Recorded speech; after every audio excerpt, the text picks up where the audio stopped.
দেখো আমরা এই প্রবলেমটা করবো, দেখো ঠিক আছে। এই প্রবলেমটা কি বলছে, কোশ্চেনটাকে দেখি। কোশ্চেনটাই বলা হচ্ছে যে একটা শিকল আছে, ঠিক আছে। শিকলটা কিরকম পজিশন আছে এই ছবিটার সময় দেখো।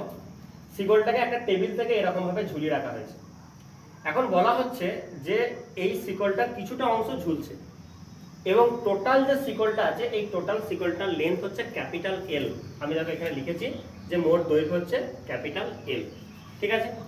এখন আমি এখানে আরেকটা জিনিস ধরছি কি, যে এর ইউনিট লেন্থে মাস, একক দৈর্ঘ্যে ভরটা হচ্ছে স্মল এম।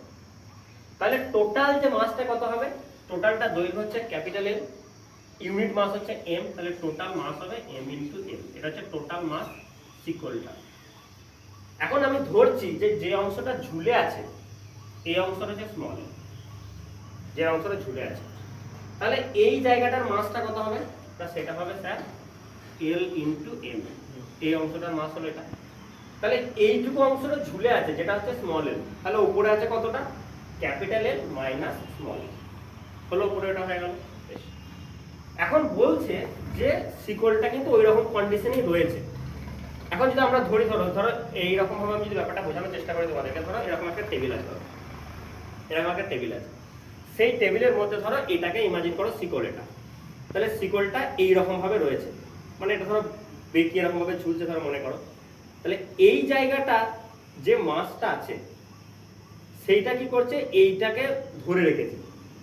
তার মানে ঘুরিয়ে বলতে পারি এই জায়গায় যে ফ্রিকশন যে ফোর্সটা আছে সেই ফোর্সটা এর যে ওজনটা আছে সেই ওজনটাকে কি করছে, ব্যালেন্স করছে। যদি ব্যালেন্স না করতো, যদি মনে করো যে এটা তাহলে যদি এই ফ্রিকশন ফোর্সটা যদি কম হতো, এর ওজনটা যদি বেশি হতো, তাহলে এটা এখন গড়িয়ে চলে আসতো।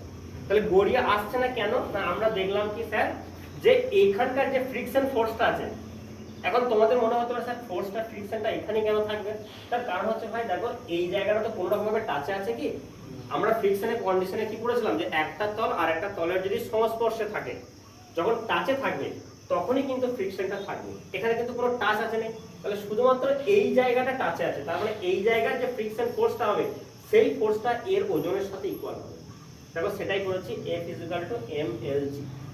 আমরা একটু আগেই ফর্মুলা করলাম যে F = মিউ ইন্টু n। তাহলে এখান থেকে মিউ যেটা ফ্রিকশনাল কোএফিসিয়েন্ট যেটা, সেটা পেলাম কি mLg by l minus 1 l minus l into mg। তাহলে দেখো mg কেটে যে small l by capital L minus small l, এটা আমরা পেলাম। অ্যাকচুয়ালি আমাদেরকে বার করতে হবে কি না, যে কতটা অংশ ঝুলে আছে, স্মল l এর ভ্যালুটা আমাদের বের করতে হবে। তাহলে এখান থেকে আমরা ক্রস মাল্টিপ্লিকেশন করলাম যে mu into capital L minus mu into small l। তাহলে এখান থেকে স্মল l সমান আমরা পেয়ে যাচ্ছি এটা। তো এখান থেকে আমরা এই মিউ lটাকে এদিকে নিয়ে এলে আমরা এখান থেকে স্মল l সমান এটা পাচ্ছি, এই অংশটা পাচ্ছি, অর্থাৎ mu l by 1 plus mu. তার মানে মনে রাখবে যে এই লেন্থ হচ্ছে ম্যাক্সিমাম লেন্থ, যেটা কিন্তু একে এভাবে ঝুলিয়ে রেখেছে। পরীক্ষাতে কোশ্চেনটা তোমাদেরকে ঘুরিয়ে এরকম দিতে পারে যে চলো ম্যাক্সিমাম লেন্থটা বার করো। এটাই ম্যাক্সিমাম, কারণ এর থেকে যখনই লেন্থটা বেড়ে যাবে মানে এটাকে ধরো আরেকটু ঝুলিয়ে দিলে এটা কিন্তু আবার গড়িয়ে পড়ে যাবে, আর কিন্তু থাকবে।